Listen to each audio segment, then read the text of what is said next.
Eu queria saber qual é a sua visão para o futuro do Brasil. Então nós fizemos coisas absurdas por muito tempo. Aliás, está nos prejudicando muito lá fora. Nós éramos para ser um exemplo. O Brasil está há 30, 40 anos seguindo nesse caminho de que é o governo que tem que ser o driver do crescimento. São 30 ou 40 anos que um continente todo perdeu a esperança. É a América do Sul. O problema da ideologia é isso, é que ela rasga a ciência e destrói, leva um povo à miséria. Então nós somos alguém que vai ter sucesso. A pergunta é quando é que nós vamos querer tomar juízo. Se voltar para endividamento em bola de neve, juro alto, já sabe onde está a Venezuela, já sabe onde está a Argentina. Quer ir para lá?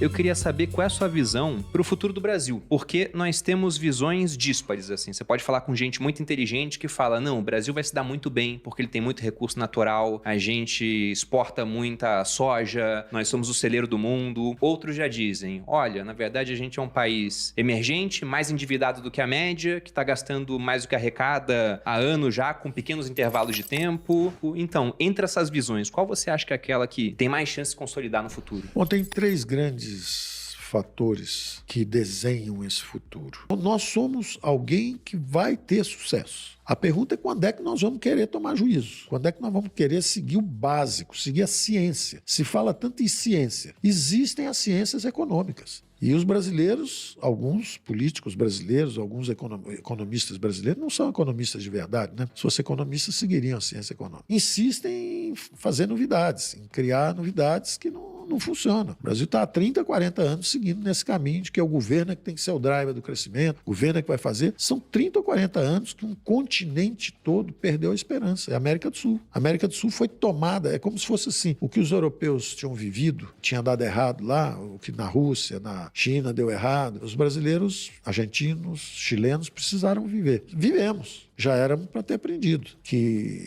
esses algoritmos de cooperação social, como os mercados, tudo isso, se você criar um bom ambiente de negócio, vem dinheiro do mundo inteiro. E quanto mais dinheiro vier, a lei de economia é muito básica. Um país onde tem muita gente e pouco capital, por exemplo, Índia no passado, China no passado e Brasil, o salário é muito baixo. Um país onde tem pouca gente e muito capital, o fator escasso é a mão de obra, os salários são altos. Educação é capital humano. Então, investir em educação, investir em capital humano, ter uma população educada, ter uma população trabalhando, é um negócio extraordinário. Em vez de uma população envolvida em guerra política, sendo mobilizada para o seu próprio infortúnio, que é o que aconteceu na América Latina inteira. Quer dizer, a renda per capita desabou na Venezuela, desabou na Argentina. Hoje tem 40% da população na miséria. O país era riquíssimo. Era a terceira ou quarta maior renda per capita do mundo 100 anos atrás. É tão simples ver onde é que está o erro, mas a ideologia impede. O problema da ideologia é isso, é que ela rasga a ciência, joga fora a ciência e destrói, leva um povo à miséria ou a prosperidade. Então, eu vejo o Brasil como muito afortunado por ser quem é no momento que nós estamos vivendo, que é o seguinte, olha, está tendo uma reconfiguração das cadeias produtivas no mundo inteiro. Todo mundo vai procurar o nearshore e o friendshore. O Brasil é friend do mundo inteiro. Então, a China quer fazer infraestrutura aqui, os árabes querem fazer infraestrutura aqui, os americanos querem investir aqui. Se a gente criar um bom ambiente de negócio. Acho que esse friend é mais importante do que o near, né? O friend é mais importante ainda do que o near. Agora, além disso, o Brasil está near. O Brasil está do lado das Américas, né?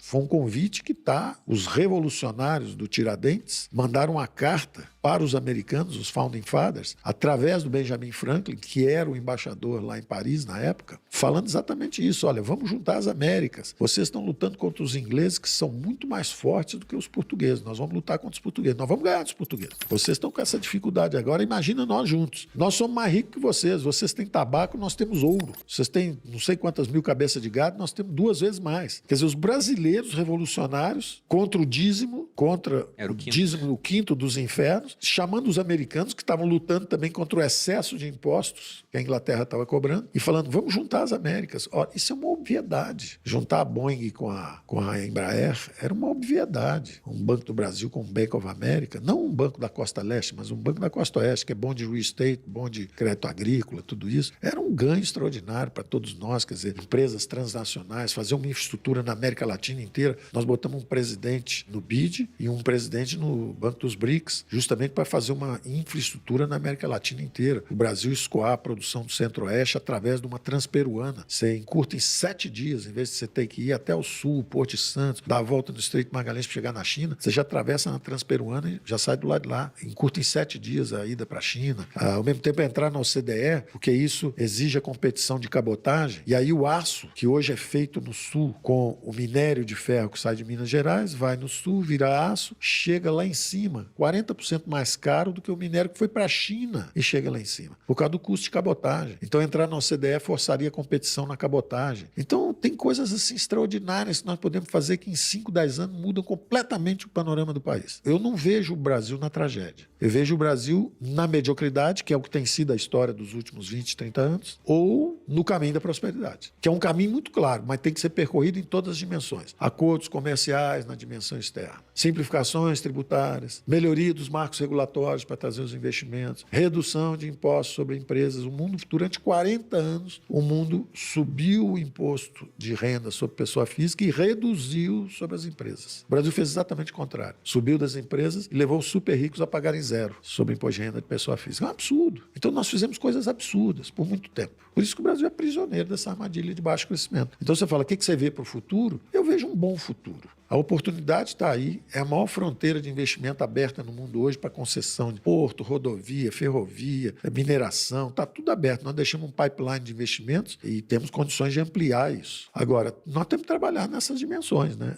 O caminho é conhecido, Se voltar para endividamento em bola de neve, juro alto, aí é mais mediocridade. Mas é um país tão rico e tão bom que é difícil afundar ele. Só que aí surge esse risco geopolítico agora. Começa essa confusão no mundo. Eu acho que não vai escalar, porque eu estou vendo que quem faz a confusão são os perdedores da ordem antiga. Porque teve uma ordem, que foi essa Pax Americana, que durou aí 60, 70 anos. Nunca tanta gente saiu da miséria. Foi extraordinário. 4 bilhões de eurasianos saíram da miséria. Mas, de qualquer forma, no pós-guerra, é reconstruída a Alemanha, é reconstruído o Japão. E viram as 3 maiores economias do mundo: Estados Unidos, Alemanha e Japão. Logo depois, o Reino Unido, que também tinha vencido a guerra junto com os americanos. E depois eles encostam na China e eles começam a inclusão, a integração da China ao sistema econômico capitalista global. E aí você tem o maior período de crescimento sincronizado que a humanidade já viu. Todo mundo crescendo 60, 70 anos no final. Foi extraordinário. Aí, de repente, quem são os perdedores? Primeiro grande perdedor, a União Soviética. Ela colapsou e virou a Rússia. Aí ela, de repente, inaceitavelmente, porque é desumano no século XXI você fazer guerra. Como é que faz um negócio desse depois de já ter vivido toda a tragédia do comunismo, aquela confusão, sistema político fechado, execução em massa, fome, miséria? Aí, de repente, quando ela emerge, esse desentendimento acaba virando uma guerra com a Ucrânia. Aí você vê a outra, que é o seguinte: Israel e os países árabes, pela primeira vez, a Arábia Saudita estava assinando um acordo com Israel. Está muito próximo. Aquilo ia virar um dos maiores centros financeiros mundiais. Na hora que esse Oriente Médio pode virar o grande centro financeiro do mundo, um desesperado faz essa ação absurda, barbárica, que é o que o Hamas fez. É intolerável. Não dá. Você quer ter um concerto de nações, ninguém pode ter tolerância como uma organização que faz um negócio desse. E aqui é uma coisa: Maduro perdeu 6, 7 milhões de habitantes, todo mundo fugindo de lá. São justamente os que perderam durante a fase de progresso, querendo aproveitar esse momento de hesitação e tensão no mundo para tentar virar a mesa, botar fogo em tudo. Nós estamos gastando tanto dinheiro que nós temos que travar esse processo, retomar. Foi quando nós lançamos, no início de 21, foi quando nós fizemos o Banco Central Independente, que está ajudando a travar. Foi quando nós fizemos, logo depois nós fizemos privatização de Eletrobras, fizemos desinvestimentos, fizemos uma série de reformas que ajudaram muito a impedir. E o que eu estava dizendo era justamente o seguinte: pessoal, se a gente continuar na gastança que tinha antes, superimpondo a esse gasto enorme com o negócio da saúde, em 6 meses vira a Argentina. A inflação da Argentina era 50%. A nossa era 4 ou 5. A nossa foi para 10, a deles foi para 200. Eu falei, olha, vira a Argentina, no sentido que a inflação vai subir muito mais. Aí Venezuela, 6 meses. Eu ainda virei e falei assim: vem cá, tem muita gente vendo isso ou somos só nós conversando? Muita gente. Falei, então peraí, não são 6 meses, não. Leva bem mais tempo. Leva 2, 3, 4 anos para chegar lá. E aí eles usam hoje como se eu tivesse falado que ia acontecer agora. Inclusive, uma vez eu fiz um comentário desse, porque o pessoal pegava o corte e falava: Paulo Guedes falando que o Brasil com Lula iria virar a Argentina. Naquela época... Não tinha nem Lula. não era Lula nem estava candidato. preso. Exatamente. Lula estava preso. Era 2021. 2021, início de 2021. Entendeu? Então não era o contexto que o pessoal usa totalmente foi, mas isso que eu falo, essa desonestidade intelectual, essa excessiva polarização é que é a maior ameaça para o Brasil hoje. Porque o que acontece no Brasil? O Brasil não briga com ninguém, só briga com ele mesmo. Basta a gente parar de brigar conosco. Agora, para isso é preciso honestidade intelectual, isso é um artigo que não está muito abundante, e é preciso gostar mais do Brasil do que do seu partido político, né? Tem que gostar mais do país, né? Porque, independente de quem esteja no governo, nós todos somos brasileiros, estamos vivendo juntos aqui. Então é bom a gente aproveitar o que o outro tem de bom, aprender um pouco. Ah, ele gosta mais dos programas sociais. Ótimo, pega essa ideia e usa também. Mas cuidado, se gastar demais, já sabe onde está a Venezuela, já sabe onde está a Argentina. Quer ir para lá?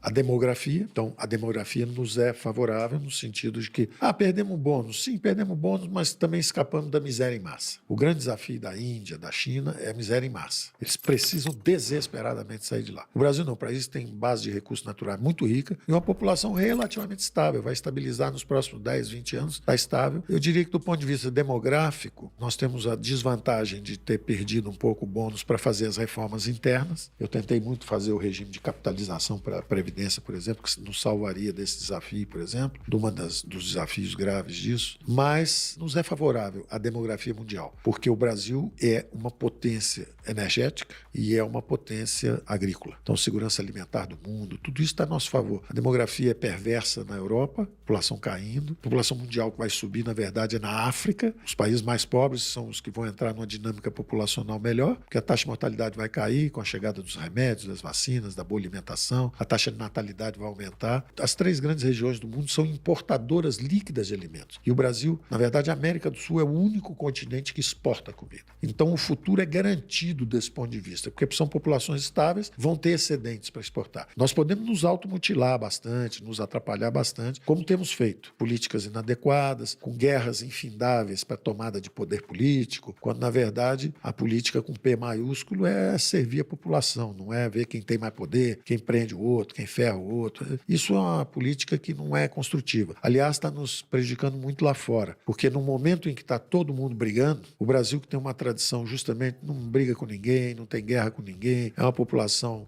generosa, é uma população gentil, é uma população miscigenada de verdade, aqui se misturaram todas as correntes migratórias. Então, nós éramos para ser um exemplo para o mundo. Olha só como nós temos uma matriz energética limpa, como nós somos um povo civilizado, ordeiro, gentil e com reservas extraordinárias do ponto de vista de energia limpa, como vocês gostariam de ser. Daqui a 30 anos, talvez vocês sejam como o Brasil é do ponto de vista de energia limpa. E do ponto de vista de alimentação. Então, à medida que a população pobre no mundo melhora, seja na África, seja na Índia, esse povo todo tem que comer mais, tem que comer melhor e esse povo todo vai procurar comida e o Brasil está ali. Da mesma forma, toda essa nova indústria, seja na transição energética e seja na economia digital,